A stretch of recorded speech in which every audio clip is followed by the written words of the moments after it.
The Swiss Army knife is an entire toolkit in a pocket-sized package. This little multi-tool actually dates back to 1891 with the original Swiss soldier's knife.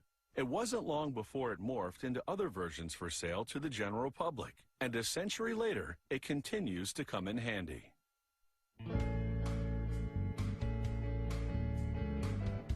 Lost in the wilderness?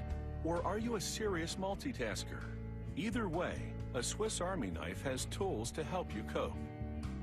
Production starts with this big coil of stainless steel. Equipment pulls the steel between a press and a die. The press forces the steel against the die to punch out blade shapes. It also forms the finger groove for pulling the blade out of the handle.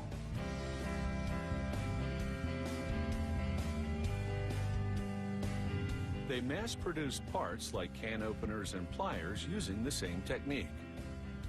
They load the blades into a vibrating mix of ceramic stones and water. The friction polishes the steel.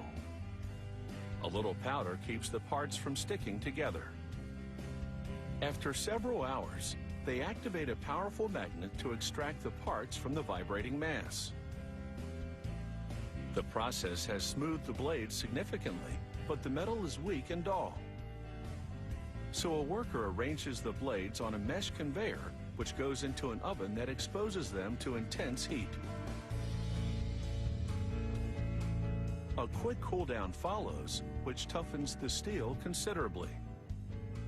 The hardened blades now ride a carousel into a grinding station, which slims and trims them. That green liquid keeps them cool during this process. Afterwards, a computerized tool measures the blades. If the dimensions are even slightly off, they won't fit into the knife handle. A quick stamp gives the part its trademark name.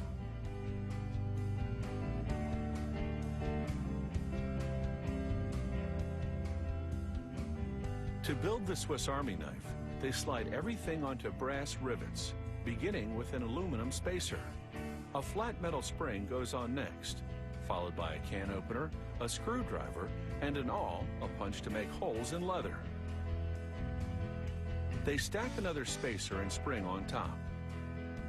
They tamp it down, and then slide a multi-purpose hook and a pair of scissors onto the rivets. Another divider, another spring, and then they add a wood saw to this multi-tool sandwich, because you never know when you might need one.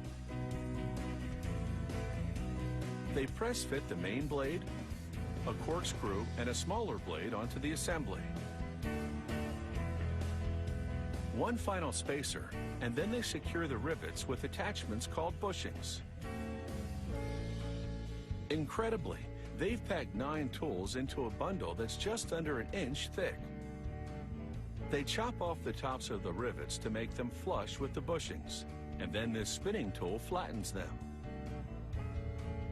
The result is a multi-pronged tool that's virtually impossible to pull apart. The blade on the Swiss Army knife is thin compared to other pocket knives to allow it to fit into the casing. They grind the cutting edge to angle it at just under 15 degrees.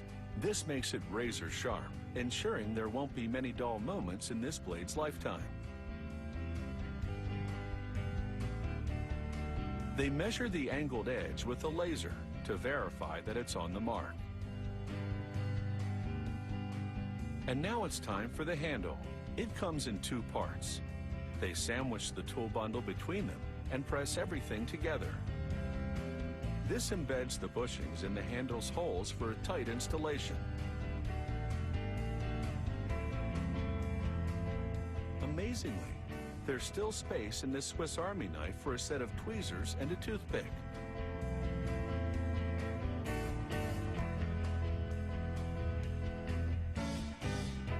Finally, they inspect every tool to confirm that it's in perfect condition and that it springs out of the handle as it's designed to. Making a Swiss Army knife is a job performed with almost military precision.